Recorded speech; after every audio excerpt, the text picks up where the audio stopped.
So with or without a watch on the left hand, I feel like it's right about that time we address these issues.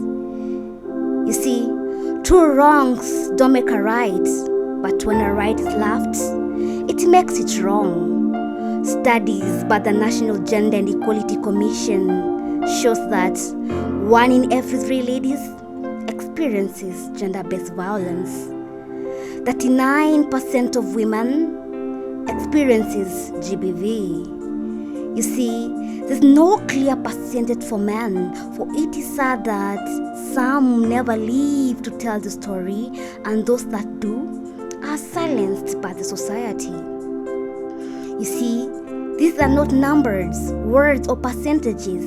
These are humans. The cost per survivor per family adds up to more than 30,000, with a loss in productivity over 220,000. The perpetrator's father spends 200,000 and 250,000 with probable jail terms. But the question is, do we have to spend this? On the scales, the measures of humanity, we are all equal.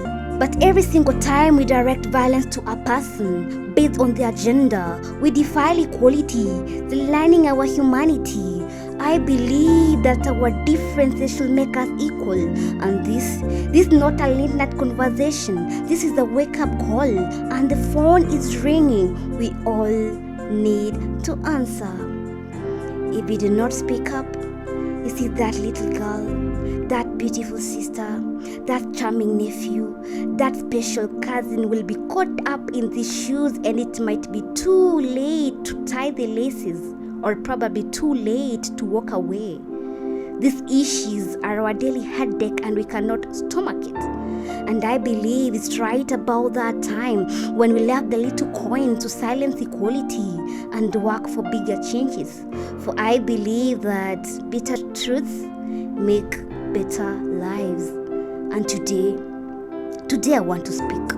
I want to speak for that young girl who's growing to become a lady, scared of blades, for the pain that she had to endure, for that cut that went past her flesh, deep into her soul, for a culture that has no respect for female dignity.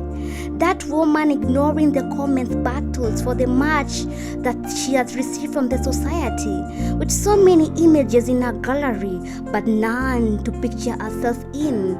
You see, her clothes have become skeletons in her own closet, scared of wearing that tight dread that hugs her tight for the fear of the loose men with flaming horns in their pants.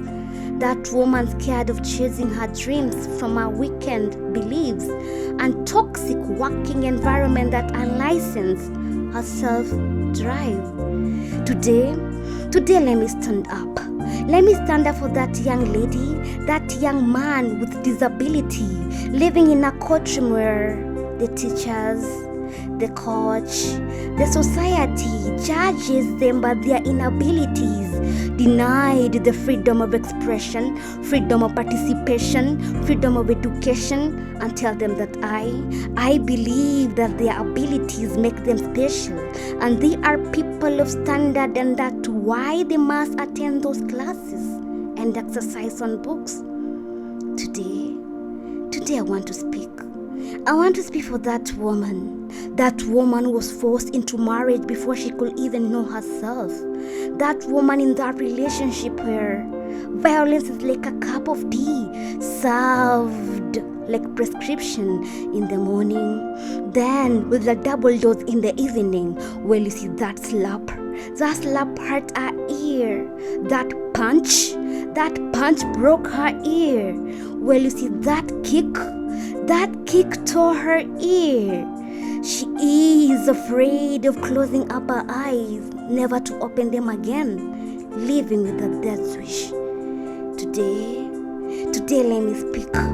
Let me speak for that woman who's full of values but tied to worthlessness. The Mekatilili Wameza rendered powerless, the helpless Mother Teresa. That woman chained to dependency for for her children. The mirage of love, quoted apology, seductive promises, fading hopes of change and a better tomorrow that is not promised. Today let me speak.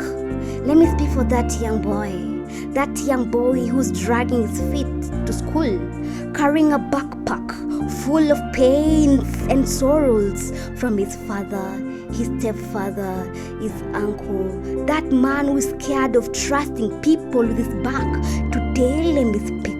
Let me speak for that man who's not a soldier, but every single night is fighting battles in his head. That man who's struggling to fit in and make it out in a society that is full of itself and full of criticism. That man who was silenced by the society. Today let me speak. Let me speak for that man who was humiliated by his wife. That man who has seen it all but did not live long enough to tell it. And I believe it's right about that time when we, the young people, do away with our seats and stand up for ourselves. For telling the truth is a tall order, and those standing for it are short. Because this one we cannot autocorrect. We need to put away our phones and put in programs that save the present and secure the future. It is our time. It is that time when we, the young people, attend sexuality classes without intercourse in mind. It is our time. It is our time when parents invest in equal education for their young ones. For it is the key to success, with knowledge and skills being the master key. It is our time. It is that time when these words are connected to the speakers of the government and the society, for our cries of equal opportunities and the cries of legal framework to protect against GBV to be heard. For I believe that in the scales of the measures of humanity, we are all equal.